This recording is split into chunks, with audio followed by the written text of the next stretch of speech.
दोस्तों, क्या सच में प्रोटीन पाउडर बनाने के लिए उसमें गधे के यूरिन का इस्तेमाल किया जाता है? और आखिर ये प्रोटीन को स्वाद देने के लिए सांड के शरीर से निकाला हुआ कौन सा पाउडर मिलाया जाता है, या फिर ये एक सबसे घटिया अफवाह? दोस्तों, आजकल सभी जिम जाने वाले लोगों को जिम के ट्रेनर आपको वे प्रोटीन लेने की सलाह देते हैं, पर क्या आपने कभी ये सोचने की कोशिश की है कि जो वे प्रोटीन आप ले रहे उसके अंदर क्या है?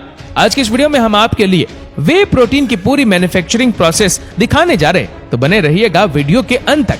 तो दोस्तों, प्रोटीन की शुरुआत होती है दूध के साथ। कई सारे फार्म से ये दूध कलेक्ट करके इन्हें एक मैन्युफैक्चरिंग फैसिलिटीज में भेजा जाता है, जहां पर इस दूध को कर्ड्स और वे की फॉर्म में अलग कर लिया जाता है। कर्ड्स वो पार्ट होता है जो सॉलिड रहता है और जिससे आगे ये चीज बनाया जाएगा, जबकि बचे हुए लिक्विड को हम वे कहते हैं, और इसी लिक्विड वे को फिर ट्रक्स में लोड करके वे प्रोटीन बनाने वाली मैन्युफैक्चरिंग फैसिलिटीज में लाया जाता है। यहाँ पर इस वे को पेस्चुराइजेशन की प्रोसेस से गुजारा जाता है, जिसमें इसे 72 डिग्री सेल्सियस तक गर्म किया जाता है और फिर तेजी से इसका तापमान 5 डिग्री सेल्सियस तक पहुंचा दिया जाता है। इससे वे में मौजूद सभी बैक्टीरिया मर जाते हैं। इसके बाद बारी आती है फिल्ट्रेशन की। हर एक किलो वे प्रोटीन के डिब्बे को बनाने के लिए करीब 30 किलो दूध को यहाँ फिल्टर करना पड़ता है। फिल्ट्रेशन के बाद इस वे को बड़े बड़े स्टेनलेस स्टील के पाइप से पास करवाया जाता है, जहां पर कुछ स्पेशलाइज्ड फिल्टर्स लगे होते। सबसे पहले इसे एक ठंडे एनवायरनमेंट से गुजारा जाता है, जिससे कि वे में मौजूद प्रोटीन और फैट अलग हो जाते। इसके बाद इस लिक्विड को एक ड्रायर से पास करवाया जाता है, जहां पर ठंडी और गर्म दोनों तरह की हवा से लिक्विड को सॉलिड से अलग किया जाता है और हमारे पास बचता है प्रीमियम वे पाउडर।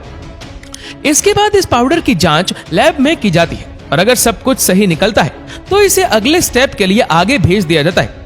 अगले स्टेप में अब वे प्रोटीन में उसके फ्लेवर्स को ऐड करते हैं। फ्लेवर ऐड करने के लिए सभी इंग्रेडिएंट्स को पहले तोला जाता है और फिर एक हाई स्पीड पैडल ब्लेंडर में मिक्स कर लिया जाता है। उसके बाद इसे ब्लेंडर से निकलने के बाद इसे बड़े बड़े बैग्स में भरकर बॉटलिंग सेक्शन की तरफ भेज दिया जाता है।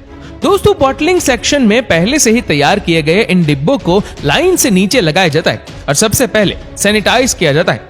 इसके बाद इन्हें नोजल से नीचे भेजा जाता है, जो इन्हें हमारे फिनिश प्रोडक्ट से भर देते हैं, और अब भरने के बाद इनका वजन भी ऑटोमेटिकली लिया जाता है। इसके बाद हर एक डिब्बे पर ये मशीनें कंपनी का लेबल चिपका देती है और ये सभी डिब्बे कन्वेयर से ट्रेवल करते हुए कार्डबोर्ड बॉक्स में पैक कर दिए जाते हैं। दोस्तों, इसकी एक और टेस्टिंग की जाती है, जिसके लिए हर एक बैच से कुछ रैंडम सैंपल्स को चुनकर उनके प्रोटीन कंटेंट और बाकी पैरामीटर्स पर उन्हें परखा जाता है। तो दोस्तों, इसी तरह से वे प्रोटीन बनता है।